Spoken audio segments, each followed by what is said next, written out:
یہ کوئی نیا مسئلہ نہیں ہے، بلکہ حجاب کا مسئلہ یہ مغربی یلغار کی طرف یا مغربی یورش کا ایک نتیجہ ہے۔ اگر مغرب کی طرف سے کیے جانے والے پروپیگنڈے کا تحقیقی جائزہ لیا جائے تو اس میں جہاں مستشرقین کی تحریکات اٹھی اور جہاں انہوں نے اپنے فکر و نظر سے اسلامی افکار اور اسلامی روایات اور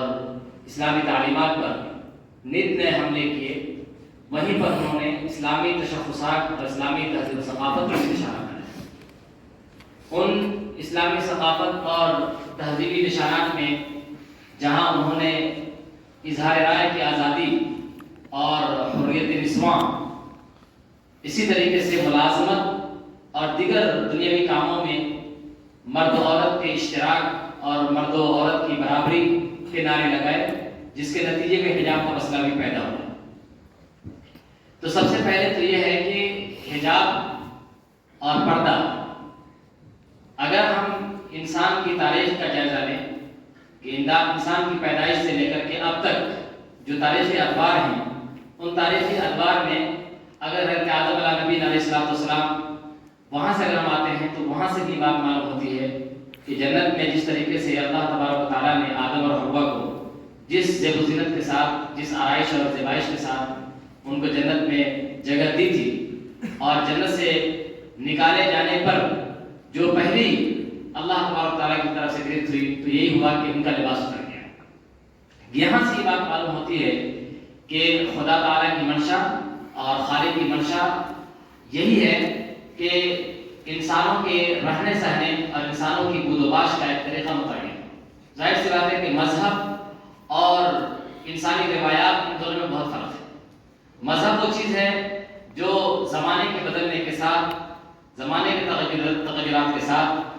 یا مختلف سائنسی تحقیقات اور مختلف ایجادات و اختراعات کے باوجود مذہبی اصول و ضوابط میں اور مذہبی بنیادوں میں کوئی تبدیلی نہیں آتی۔ حالات چاہے جیسے بھی بدل جائیں، مشکلات چاہے جیسی بھی آ جائیں، لیکن جو مذہبی اصول و ضوابط ہیں ان اصول و ضوابط میں کوئی کمی نہیں آتی۔ جو اصول ثابتہ ہیں، جو فرعی چیزیں ہیں، جو ظاہری چیزیں ہیں، ان کے اندر تبدیلیاں ہوتی رہتی ہیں حالات کے اعتبار سے، زمانے کے اعتبار سے، تقاضوں کے اعتبار سے، لیکن جو بنیادی جو تصور سا ڈھانچہ ہے اس ڈھانچے کے اندر کوئی تبدیلی نہیں آتی۔ پردہ بھی جو ہے انسانیت اور مذاہب عالم اور مذاہب اقوام ان تمام کا مطالعہ کریں گے تو کہیں نہ کہیں اس پردے کا ذکر آپ کو ضرور ملے گا، چاہے وہ ہندوازم ہو، چاہے بدھزم ہو، چاہے جینزم ہو،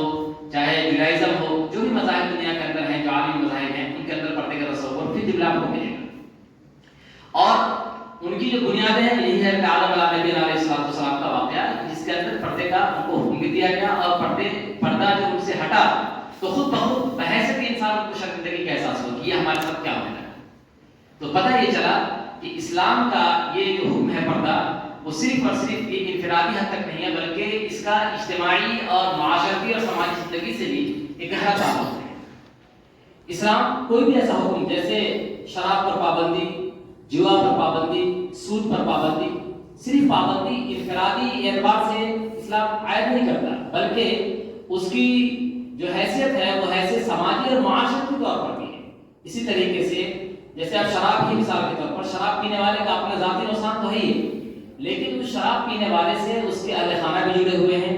اس کے آس پاس رہنے والے، اس کے آس پڑوس کے لوگ بھی جڑے ہوئے ہیں۔ اسی طریقے سے اس کے ساتھ اس کا اپنا کنبہ ہے، اس کا اپنا گھرانہ ہے، اس کے اپنے خاندان والے ہیں، اس کی اپنی معاشرت ہے، اس کا اپنا سماج ہے۔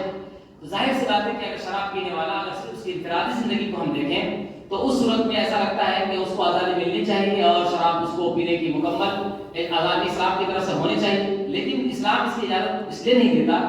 کہ اس کا اپنا ذاتی نقصان تو ہے کہ جب وہ مخمور عقل ہوگا اور جب اس کی عقل سرد کر لی جائے گی اور شراب پینے کی صورت میں وہ اپنے ہوش و حواس کھو بیٹھے گا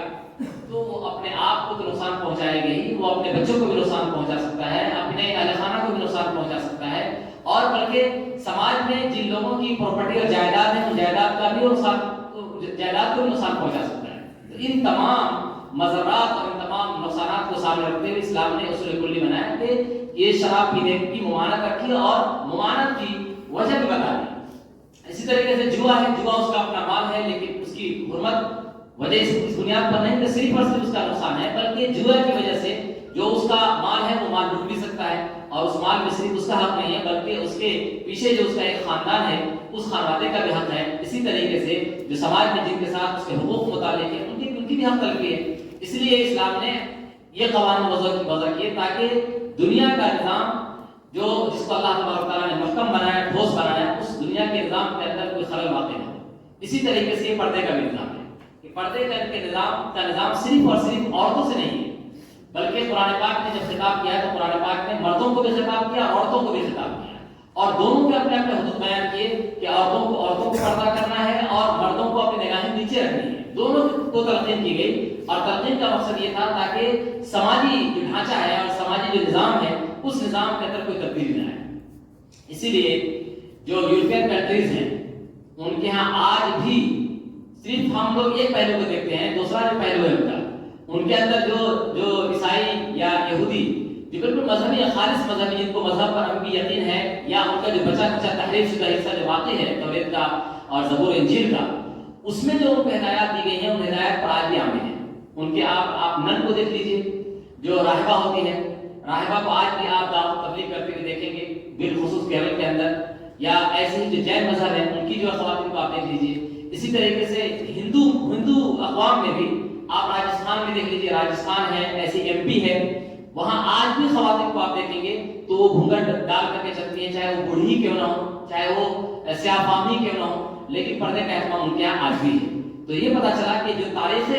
تاریخی جو حیثیت ہے اقوام کی، اس میں اگر ہم مطالعہ کرتے ہیں تو تاریخی اقوام میں ہر دور کے اندر پردے کو تہذیب و ثقافت سے لوگوں نے اس کو جوڑا ہے۔ تو جب بھی ہم ڈیبیٹ کریں تو ڈیبیٹ میں جہاں موجودہ صورتحال پر ہماری نظر ہو، وہیں پر تاریخ کے جو مختلف مراحل ہیں ان مراحل کے اوپر بھی ہو، اور جس آدمی سے ہماری گفتگو ہو رہی ہے وہ جس مذہب کا ہے اس کے مذہب کا ہمیں مطالعہ بھی ہو، کہ اس کے مذہب سے ہم اقتباسات لائیں اور اس کو بتائیں کہ تمہارے مذہب میں اس بات کی تلقین کی گئی ہے اور اس کی تعلیم دی گئی ہے۔ دوسری چیز، حجاب کا تعلق تہذیب و ثقافت سے ہے۔ یہی ہندوستان ہے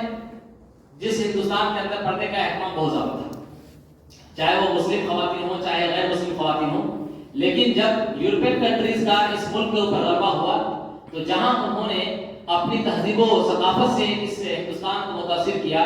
وہیں انہوں نے اپنے غلط افکار بھی یہاں رکھے، اور بلکہ آج یورپ کی لڑکیاں اور یورپ کے سیاح، چاہے وہ مرد ہوں چاہے عورتیں ہوں، ان کی آمد جب ہندوستان میں ہوتی ہے تو اس سے قطع نظر کہ آپ پردے میں ہیں یا نہیں ہیں، انہیں اپنی تہذیب و ثقافت کو عام کرنا ہے، اس کو رواج دینا ہے، اور اپنی تہذیب و ثقافت سے پوری انسانیت کی تہذیب کو متاثر کرنا ہے۔ تو آپ دیکھیں گے کہ ان کو ننگا رہنے میں کوئی شرم حیا نہیں، اور اس کو دلیل کے طور پر پیش کرتے ہیں کہ یہ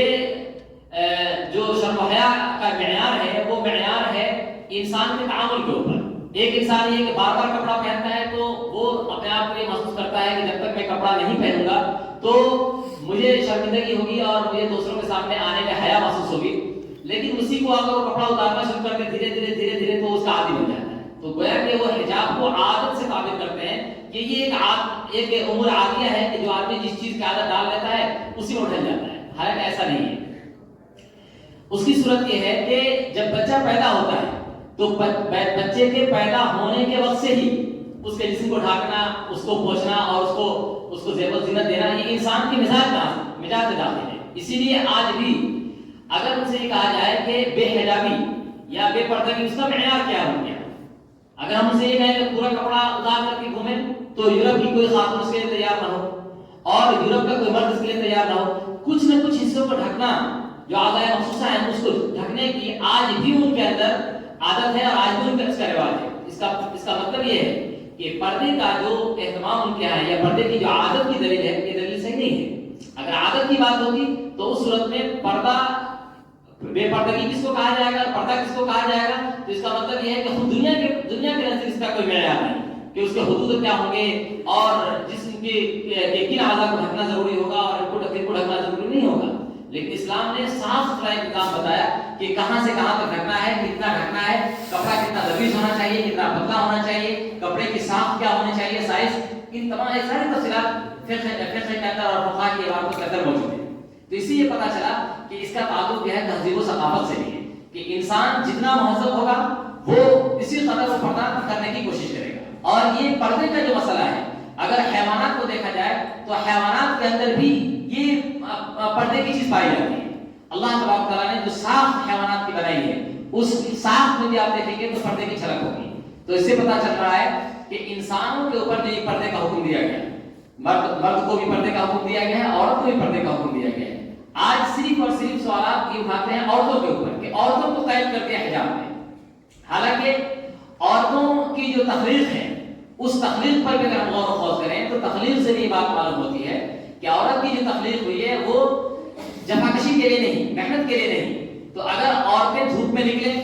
اور اس میں وہ حجاب ڈال کے نہ نکلیں یا وہ پردے کا اہتمام نہ کریں تو جو ان کا جمالیاتی پہلو ہے وہ جمالیاتی پہلو متاثر ہوگا، ان کی خوبصورتی متاثر ہوگی، کیونکہ جسم کے اندر اللہ تبارک تعالیٰ نے جو نزاکت رکھی ہے وہ نزاکت میں فرق پڑے گا۔ تو اس سے ہی پتہ چل رہا ہے کہ عقلی طور پر اسلام نے جو حجاب کا حکم دیا ہے یہ عین فطرت کے مطابق ہے اور عین عقل پر مبنی ہے۔